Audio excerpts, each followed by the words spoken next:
So we get home, and my cousin had her stuff. She was gonna spend the night and everything. She had picked her up to spend the night and everything. And my mother made her go into what was called the family room, and my mother came in my room, and she's screaming at the top of her lungs. Now my old house that I lived in, the walls were thin. They wasn't thick at all. So I know my cousin heard my mother screaming at me, and she was like, "What is wrong with you? How dare you just walk? She just wanted to surprise you, and you just walk by without speaking. You just a little, you ain't nothing but a little bitch." That was the first time my mother, first of all, ever screamed at me at that volume, and then cussed at me and called me that.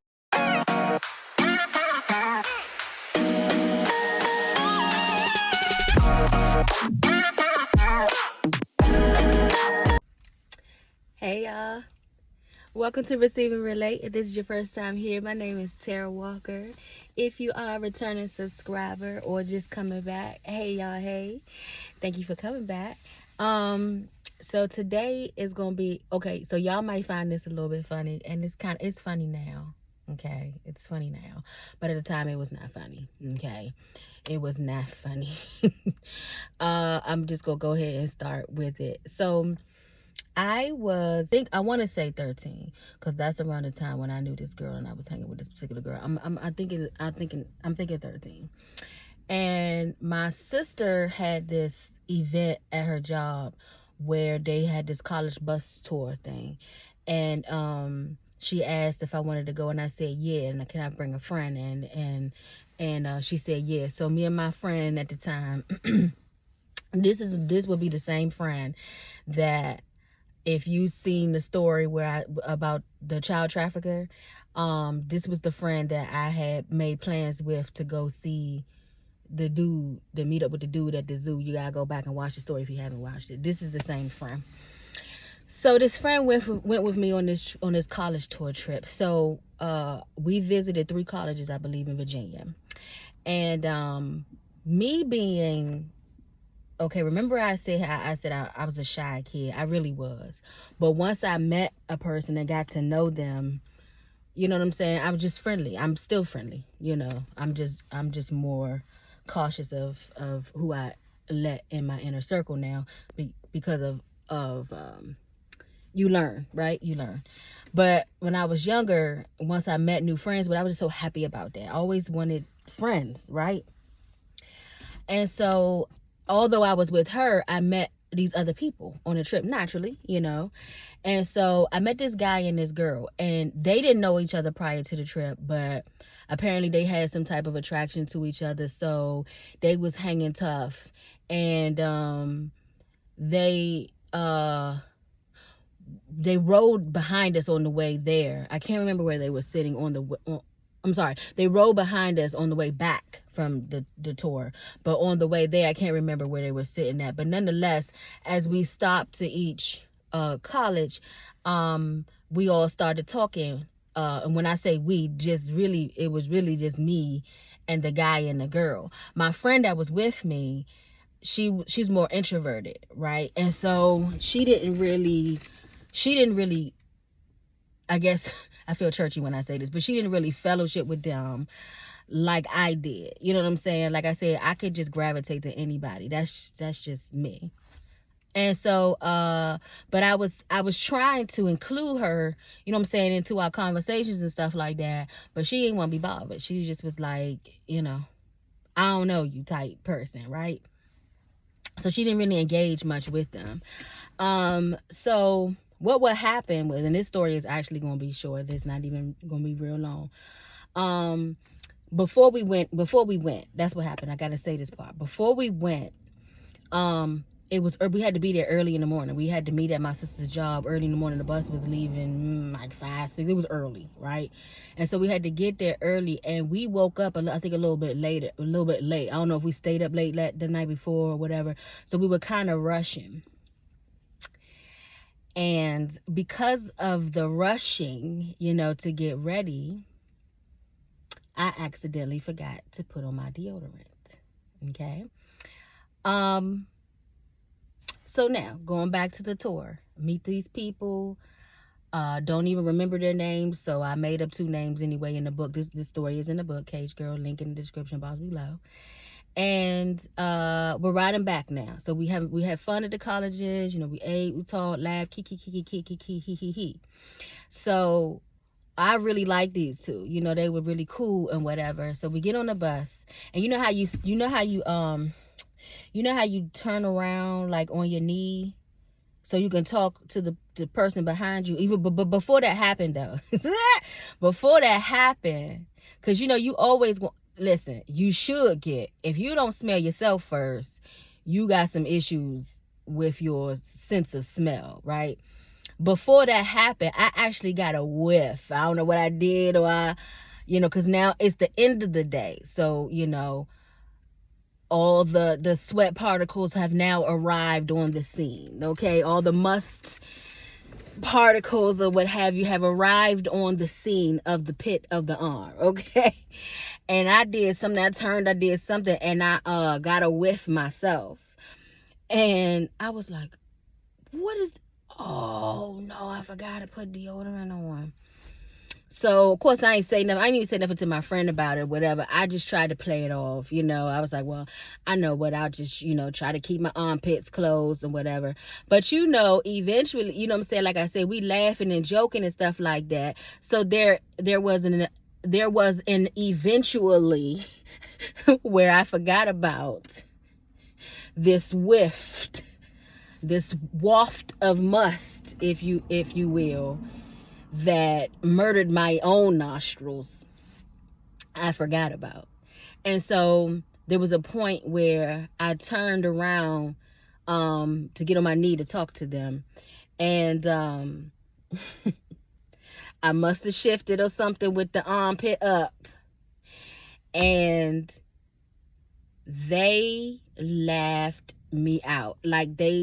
But they didn't laugh directly at me, or they didn't say directly to me, but one of them was like, what is that? What is that smell? Or whatever.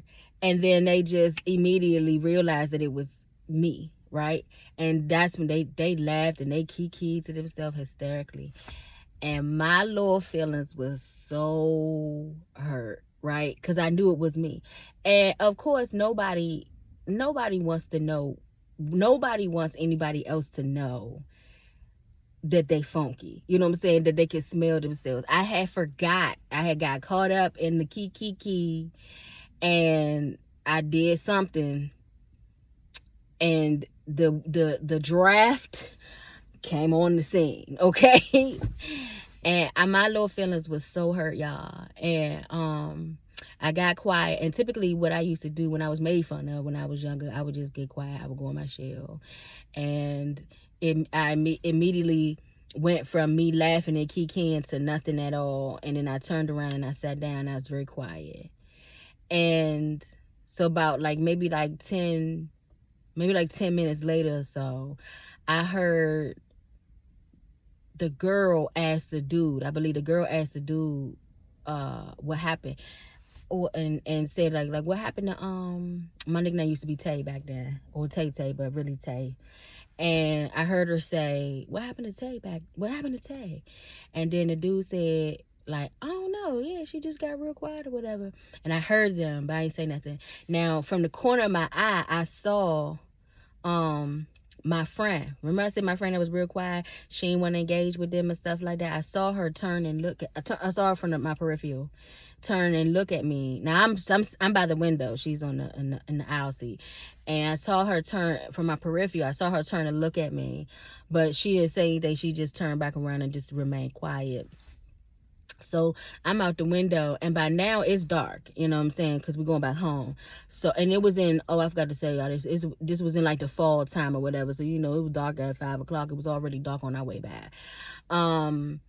And so it was just me in the nighttime, and the tears, came down my eyes, but I came down my cheeks, but I didn't dare want anybody to see me or whatever. I just faced the window, kind of just let them fall quietly. Because I hated being made fun of. It it was a trigger for people to laugh at me, right? And so when we pulled up, when we arrived back to, and I'm sorry if I say a lot, it is a bad habit, y'all. Just sorry in advance. It's just something that I do. I try to work on it, but yeah, whatever. Anyway, so we arrived back to the my sister's job, and I try to let everybody else like kind of like get up first, and I didn't even look back behind me again. I didn't look that way. I didn't want to make eye contact with him, nothing like that. I was really, I was upset being made fun of, but I was really mad at myself for forgetting. But it was an honest mistake. We were rushing that morning. I did not, even at 13 years old, I did not any other morning ever forget my deodorant, but I forgot that morning. So because I'm so hurt, my feelings are so hurt, you know what I'm saying? And then my friend not even asking me what's wrong, or even trying to imply or try to see what's wrong with me. It seemed like she didn't care. What it seemed like, oh yeah, I forgot this part. We did have a small conversation. Like, I asked her like what was wrong at one point, and like why she not like laughing and stuff with us, and she just like shrugged her shoulders or whatever. I think that as I got older and I think back on this situation, I think she was upset with me because I was engaging with other people and not with her. Not saying that I couldn't be friends with other people, but I think she felt left out, because sometimes that's when introverts are like that. They don't mean to not be social, but it's just their makeup. That's just how they are. And they feel like, well, if I came with you, you're who I want to fellowship with. I don't want it to be you and everybody else. But me as an extrovert, I don't think like that. I think like the more the merrier. You understand what I'm saying? So if you're an introvert, I'm sure you'll understand. You'll get this. If you're an extrovert, you'll understand. So, but this is what happened when we arrived. When we arrived and we did get off the bus, my mom was there to pick me up. My friend barely said goodbye, whatever, and she left. And my mom was there to pick me up. And all I wanted at this moment, y'all, please understand where I'm coming from. Don't judge me when I tell you what I did. All I wanted at this moment was for my mother to hug me and allow me to just like cry in her arms. Now, my mother wasn't the I love you daughter consistently type of mother. Same with my father. I could probably count one hand how many times a year my mother would say she loved me, and I wouldn't be able to get to my pinky. But it's, again, if you watch my lives, you will understand, it's learned behavior. She did not get that from her father or her, so. But that's all I wanted at that moment. And then to just be able to, in my mind, I would open up and tell her in the car on the way home what happened. But she decided to surprise me and come with my cousin to surprise me. It was a nice gesture. It was just a sweet, innocent gesture that she had planned to do. She didn't tell me that she was going to bring her. And typically, if I wasn't in the mood, I would have been happy to see my cousin, right?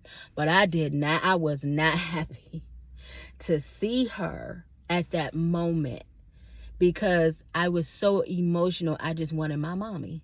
I just wanted it to be me and my mommy. It had nothing to do with my cousin. But what I did was wrong. It was wrong. And it PO'd my mother off, okay? When my mother stepped to the side and my cousin appeared and said, hey, I didn't even speak. I think I walked by her at first and rolled my eyes. And then my mother was like, Tara, I know you see your cousin there. And then I turned around and I was like, hey, with the dry hey. And then she said, hey. And then we got in the car. And my mom looked at me. She was in the driver's seat, of course. I was in the passenger seat. My cousin was in the back. She looked at me like she wanted to just choke me, like just grab me at a chokehold right then and there, right? So we get home. And my cousin had her stuff. She was going to spend the night and everything. She had picked her up to spend the night and everything. And my mother made her go into what was called the family room, and my mother came in my room, and she's screaming at the top of her lungs. Now my old house that I lived in, the walls were thin. They wasn't thick at all. So I know my cousin heard my mother screaming at me, and she was like, "What is wrong with you? How dare you just walk? She just wanted to surprise you, and you just walk by without speaking. You just a little you ain't nothing but a little bitch." That was the first time my mother, first of all, ever screamed at me at that volume, and then cussed at me and called me that. The one and only. But it was like when she said that, everything that I was upset about before magnified times 10, maybe even times 20, because the fact that my mother called me a bitch, it like overruled everything that I had already was going through. And I was in disbelief. Excuse me, my skin be dry right here. I'm not digging at my nose, y'all.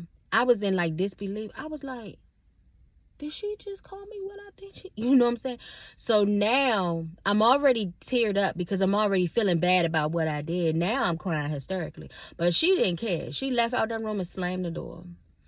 Number one, I knew my husband, I knew my cousin heard, so I'm embarrassed, right? Two, I'm in disbelief that my mother just called me what she called me. Like, my mother wasn't a cusser like that. And even if she did, you know what I'm saying, she didn't even use that word around me. If she did, it wasn't around me. I never even heard her say that word out of her mouth. And for her to call me that, right? So this is a word curse, just so you know, that's a word curse, right? I was just, I was hysterical. I cried myself to sleep. Next morning, my cousin, she had my cousin stay and sleep in that family room. Or I don't know if she decided to or not, but she never came into my room. I get up. Again, you know what I'm saying? I'm 13. I feel really bad. When I get up, my mother's in the kitchen. I go in the kitchen. She's washing dishes. And I said, good morning, Ma. And she grumbled, good morning. Oh, I apologize. That's what it did. I apologize. That's what my mother says. Go in there and apologize to your cousin. And I was already going to do that anyway, right? And so when I get in there, I apologized to her. And I was like, my bad, about last night. She was like, it's cool. And we just went. It's almost like sometimes relatives, you just kind of got a knowing type thing. It's like I knew she knew that I didn't mean it. You know what I'm saying? And she wasn't affected by it. So it was like, it was what it was. It was like, I don't know. Maybe as kids, you kind of get over stuff a little quicker than you are adults. You know what I'm saying? And we were adults and that happened. It might have been a thing. But we just went ahead and watched TV and went on our business like nothing happened. My mother was the one that was so sad. But yeah, that's the story. That is it. That is the story, child. Listen, them joints was, they should have been illegal. They was lethal that day. It is indeed hilarious now, but it was not funny back then. And especially when my mother called me what she called me. So that's the story for today. When my underarms stank a dank.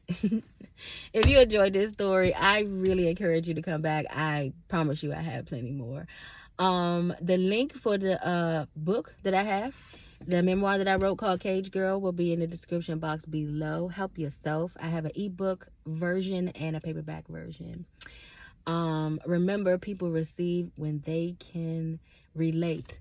Oh, FYI, if you see this story today, I am coming live tonight, October 18th, I believe it is, 6:30 p.m. Eastern Standard Time. This is Domestic Violence Awareness Month. It's along with Cancer Awareness Month, Cancer Survivor Month. I know that the cancer gets highlighted more so than domestic violence, but we do share the month, okay? I am a survivor, and so on live, I am sharing some domestic violence situationships, relationships, and things that I've been in. So if you want to come, I would say come on, pull up. Or if you know somebody who has, tell them to pull up to 6:30 p.m. Eastern Standard Time tonight, okay? I love you, but know that God loves you more. Bye.